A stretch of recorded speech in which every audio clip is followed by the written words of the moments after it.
Yosh, bienvenue sur Manga Corp pour une nouvelle découverte du mois spécial indépendant. Et aujourd'hui, je vous présente The Weasel avec son pilote Rage.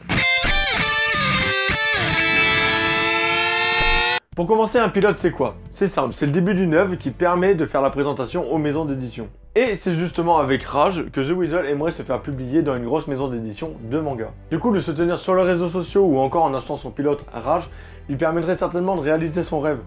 Donc, pour plus d'infos, n'hésitez pas à rester jusqu'à la fin de la vidéo parce qu'il y aura une petite interview avec The Weasel qui pourrait vous convaincre encore plus. Bref, que nous propose The Weasel avec son manga Rage?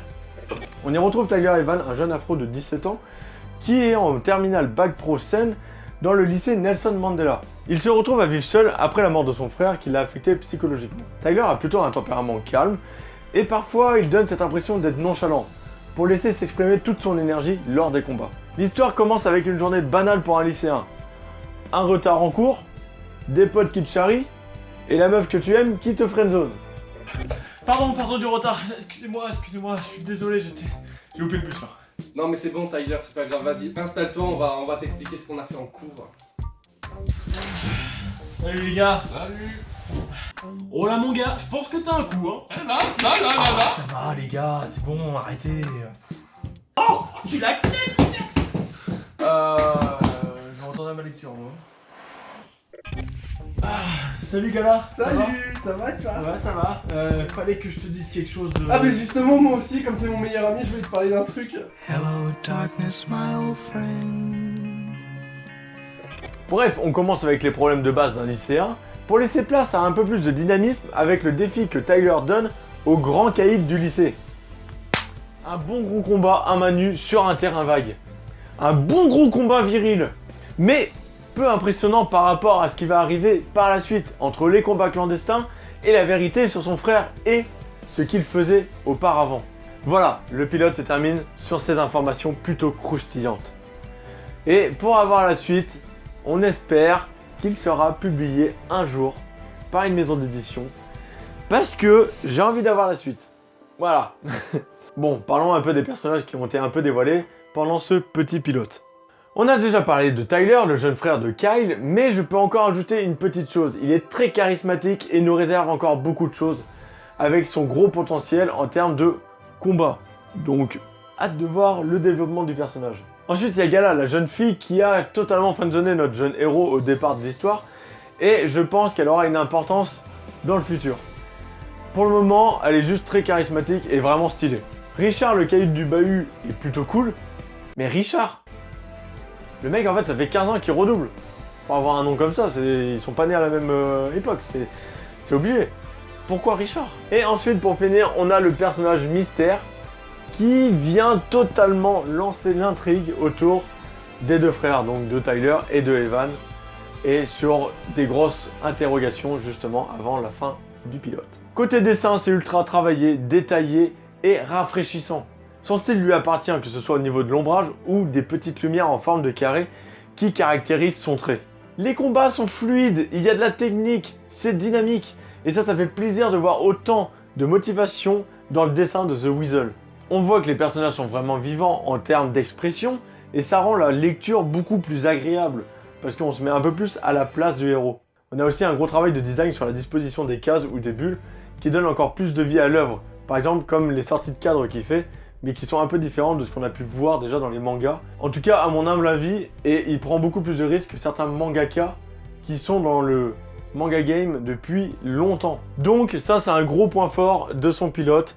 Vous verrez dans quelques images, on a beaucoup de travail sur les cases comme ça, et encore, c'est juste un pilote. Donc il y a beaucoup de choses qu'il va reprendre et qui fera encore mieux. Bref, The Weasel est un artiste avec un gros potentiel. Et on vous laisse tout de suite avec son interview pour en apprendre un peu plus sur lui.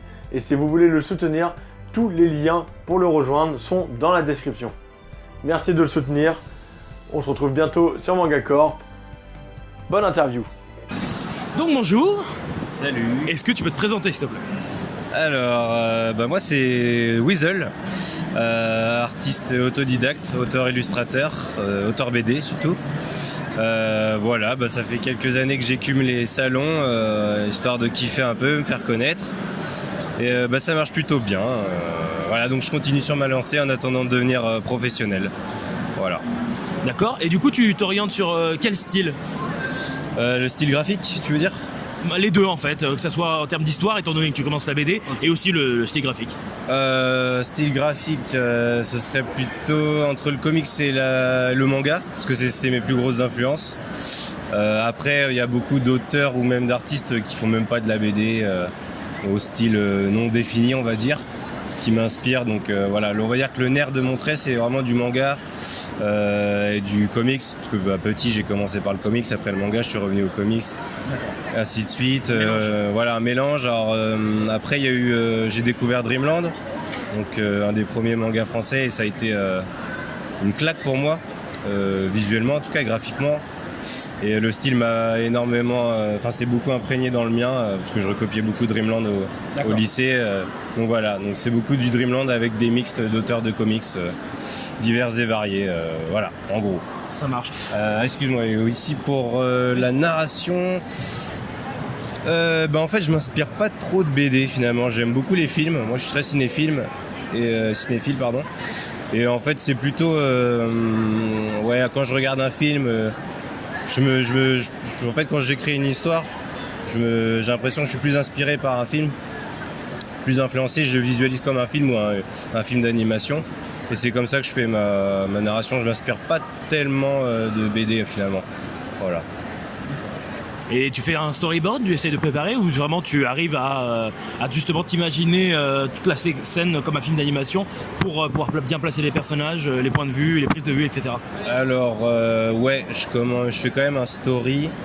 Au début, quand j'ai commencé, je faisais un peu de story. En fait, j'imagine la scène justement comme un film d'animation ou un film. Donc ça me vient comme ça. Mais plus ça va et plus je me fais confiance et alors je sais pas si ça marche ou pas quoi en tout cas, mais je me fais confiance et des fois il y a des trucs que je storyboard pas, je prends ma planche et j'attaque directement. J'ai l'image dans la tête. En fait, je fais un storyboard des fois la veille pour la prochaine planche. Ce qui m'évite je gagne du temps de le faire sur papier, je le fais dans ma tête et après j'attaque directement sur une planche. Voilà. Donc je pense que plus ça va aller, plus je vais utiliser cette méthode. Je trouve que ça fonctionne bien, je trouve que c'est plus fluide, ça me ressemble plus. Voilà, donc je pense que c'est possible de faire. Il y a sûrement des auteurs. Normalement, c'est vraiment pas. Si tu fais pas un story, normalement ça va être de la merde, mais.